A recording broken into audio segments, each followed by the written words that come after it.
بسم الله الرحمن الرحيم. أرأيت الذي يكذب بالدين فذلك الذي يدع اليتيم ولا يحض على طعام المسكين فويل للمصلين الذين هم عن صلاتهم ساهون الذين هم يراءون ويمنعون الماعون.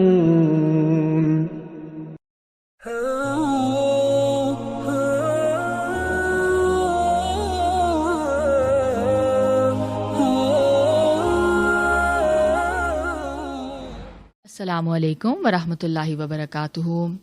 I hope you're all well. Today is the last session of Suratul Maun, the concluding session. In the last session, we had ended the session with we were looking at different verses from the Holy Quran as to the traits of the hypocrites and their claims of belief and then their actions they don't seem to fulfill the requirements of that belief. And one of the traits which is mentioned in the last verse of this surah is miserliness, where a person becomes so stingy that he is not even able to lend a very simple, an ordinary object of everyday use. وَيَمْنَعُونَ الْمَاعُونَ. And then we saw verses in the Holy Quran really condemning miserliness and how loathsome it is to God, how much Allah subhanahu wa ta'ala hates miserliness, and how much punishment it will earn on the Day of Judgment.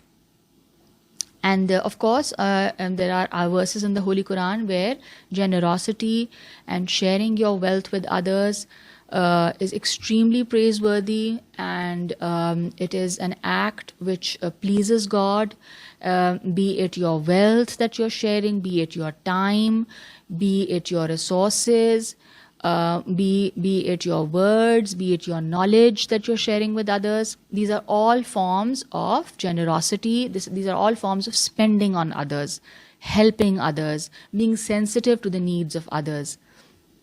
So this is what is required from a person who believes in God, who believes in accountability.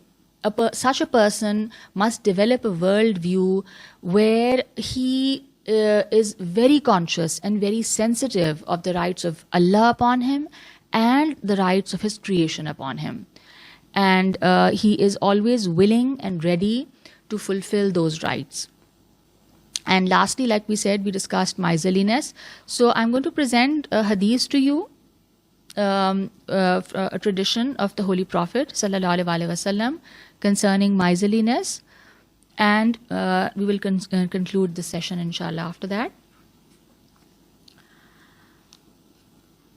The hadith has been reported in Bukhari and Muslim. I'm narrating the translation of the hadith. Abu Huraira radiyallahu ta'ala anhu reported, I heard the Messenger of Allah sallallahu alaihi wasallam saying, the case of a miserly man and a generous man who give in charity is similar to that of two persons who are clad in armor from their chests upwards to their collarbone. When the generous man gives in charity, his armor expands to such an extent that it covers his fingertips and toes, so much so that his footprints are no longer visible. However, since the miser does not wish to spend anything, every ring of his armor sticks to its place. He attempts to loosen it, but it does not expand. The meaning here is that whenever a person spends, the armor expands. The ability to spend expands every time a person opens his heart and becomes generous, shares his wealth or his resources or his money or his time with others. The ability increases, and lengthens until it trails behind his back, covering his feet. Meaning, the ability to spend increases, and the reward or the protection from God increases. God has promised that, when you give in His cause, when you spend in charity, you will be given back in this very worldly life. That is God's promise. So, he is protected because of his charity, and the traces of his walking and his footprints, meaning his sins are forgiven.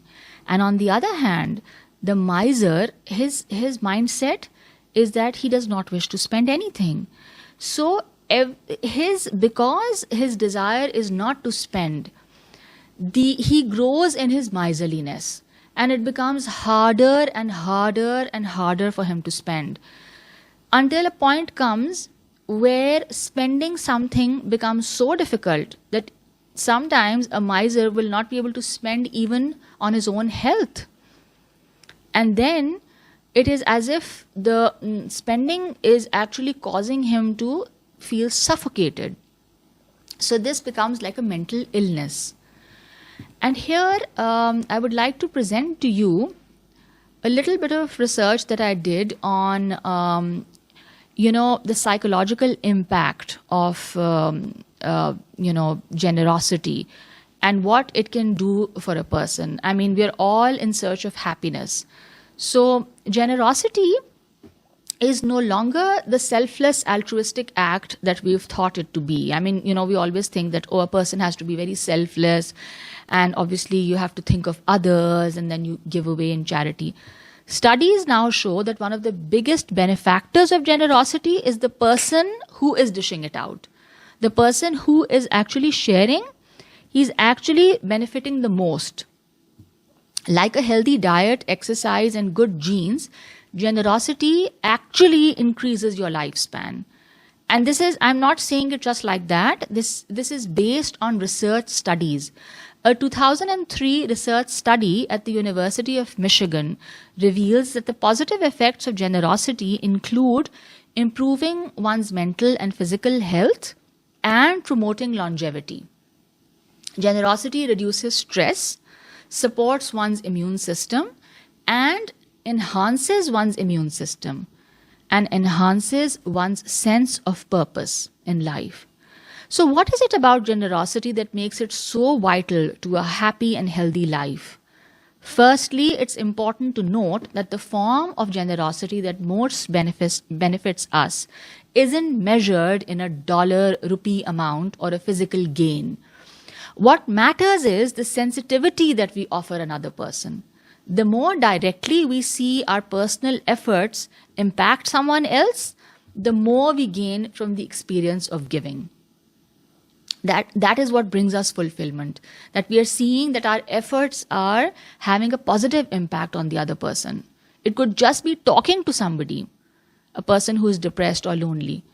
In being generous, the sensitivity that we feel towards another person allows us to be more sensitive to ourselves and to give ourselves more value.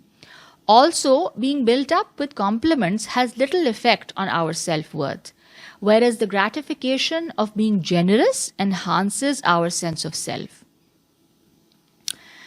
May Allah grant us the ability to worship Him as He deserves to be worshipped, to understand the true purpose of Salat, to remember the day of accountability, to make us God conscious, to make us Akhirat oriented, Akhirat conscious, and to be saved from being amongst those worshippers who earn Allah's wrath.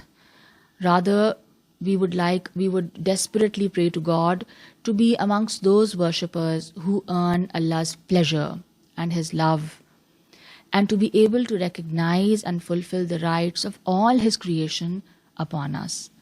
Ameen Ya Rabbal Alameen. Rabbana taqabbal minna innaka antas samiul alim wa tub alayna innaka antat tawwabur rahim. Subhanaka Allahumma wa bihamdika nashhadu an la ilaha illa anta nastaghfiruka wa natubu ilayk. Assalamu alaikum wa rahmatullahi wa barakatuh.